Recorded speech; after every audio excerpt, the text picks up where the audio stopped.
ജീവൻ രക്ഷിക്കാനായില്ല.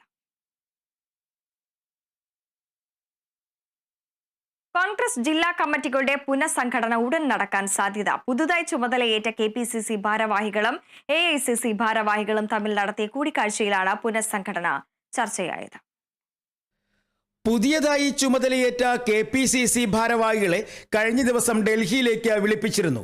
മല്ലികാർജുൻ ഖാർഗെ, രാഹുൽ ഗാന്ധി എന്നിവരുടെ നിർദ്ദേശപ്രകാരമാണ് AICC നേതാക്കൾ KPCC ഭാരവാഹികളുമായി ചർച്ച നടത്തിയത്. ആദ്യഘട്ടത്തിൽ DCC പുനഃസംഘടന അനിവാര്യമാണെന്ന് AICC നേതാക്കൾ KPCC ഭാരവാഹികളെ അറിയിച്ചു. രണ്ടാം ഘട്ടത്തിൽ തദ്ദേശഭരണ സ്ഥാപനങ്ങളുടെ തെരഞ്ഞെടുപ്പുമായി ബന്ധപ്പെട്ട് സ്ഥാനാർത്ഥി നിർണയത്തിലേക്ക് നീങ്ങണം. ഇതിന് ആവശ്യമായ ചർച്ചകൾ കേരളത്തിൽ നടത്താനായിരുന്നു KC വേണുഗോപാൽ ഉൾപ്പെടെയുള്ളവരുടെ തീരുമാനം.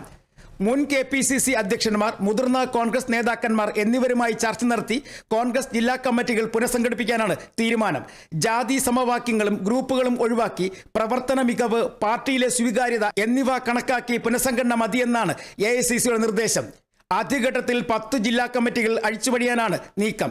ജില്ലാ കമ്മിറ്റികൾ ഉടൻ പുനഃസംഘടിപ്പിക്കണമെന്ന നിർദ്ദേശം കേരളത്തിന്റെ ചുമതലയുള്ള AICC ജനറൽ സെക്രട്ടറി ദീപാദാസ് മുൻഷിയും മുന്നോട്ട് വച്ചിരുന്നു. ജില്ലാ കമ്മിറ്റികൾ പുനഃസംഘടിപ്പിച്ചാൽ മാത്രമേ തദ്ദേശഭരണ സ്ഥാപനങ്ങളിലെ തെരഞ്ഞെടുപ്പിൽ മേൽക്കൈ നേടാൻ കഴിയൂവെന്നും ദീപാദാസ് മുൻഷി നൽകിയ റിപ്പോർട്ടിൽ പറയുന്നു. അതേസമയം പുതിയ KPCC ഭാരവാഹികളെ തെരഞ്ഞെടുത്തതിൽ ചില കോൺഗ്രസ് നേതാക്കൾക്കും MP-മാർക്കും പ്രതിഷേധമുണ്ട്. എന്നാൽ ഇതുവരെ തുറന്നു പറയാൻ ഇവർ തയ്യാറായിട്ടില്ല. കൂടിയാലോചനകൾ നടന്നിട്ടില്ലെന്നാണ് ഇവരുടെ പരാതി. പുതിയ നേതൃത്വത്തിനെതിരെ ഗ്രൂപ്പ് അടിസ്ഥാനത്തിലോ വ്യക്തിപരമായോ നീക്കങ്ങൾ നടത്തിയാൽ കർശന നടപടി സ്വീകരിക്കുമെന്നാണ് AICCയുടെ തീരുമാനം. Kerala vision news, Thiruvananthapuram.